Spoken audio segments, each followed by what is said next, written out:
Om Swastiastu, Assalamualaikum warahmatullahi wabarakatuh. Selamat siang Bu Eka dan teman-teman. Izinkan saya berbagi tentang apa yang sudah saya pelajari dalam modul ini. Yang pertama adalah terkait dengan intisari pemikiran Ki Hajar Dewantara. Jadi menurut Ki Hajar Dewantara, pendidikan itu hampir sama dengan tugas Pak Tani, menyemaikan bibit-bibit yang berbeda pada lahan, kemudian merawatnya dengan cara yang berbeda pula. Ada bibit padi, jagung, dirawat dengan cara yang berbeda. Dan kemudian tetap menghasilkan jagung kita tidak bisa merubah jagung bisa menghasilkan padi. Jadi korelasinya dengan kita sebagai pendidik bahwa kita memiliki anak yang memiliki keunikan yang berbeda. Jadi kita tidak bisa melakukan treatment atau perawatan yang sama untuk setiap anak. Artinya proses pembelajaran yang kita lakukan di kelas itu tidak boleh sama untuk setiap anak, karena anak-anak itu tersebut adalah anak-anak yang unik. Mereka berbeda, jadi cara belajar mereka pun akan berbeda. Setiap anak sudah memiliki kodratnya sendiri, kita hanya menuntun, mengarahkan mereka, dan kemudian memaksimalkan potensi positif yang mereka punya dalam diri mereka. Kemudian menurut Ki Hajar Dewantara bahwa pendidikan itu juga tidak boleh statis, harus selalu berubah.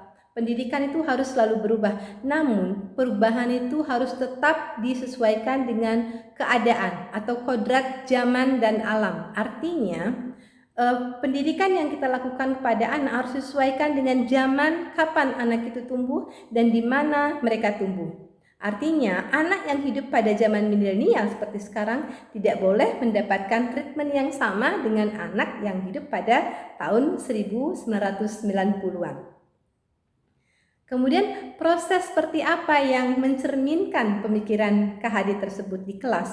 Jadi proses yang menurut saya mencerminkan pemikiran KHD adalah proses pembelajaran yang bervariatif dalam setiap tatap muka.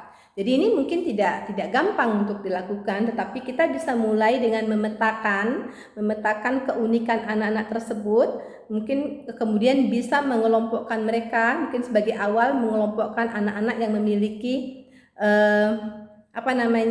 pemikiran ataupun keunikan yang hampir mirip, kita kelompokkan menjadi beberapa kelompok. Kemudian kita memberikan proses pembelajaran yang berbeda untuk setiap kelompok. Contohnya, mungkin kelompok A diberikan proses pembelajaran dengan cara membaca, kemudian kelompok 2 dengan cara mendengarkan, atau kelompok ketiga dengan cara menonton video.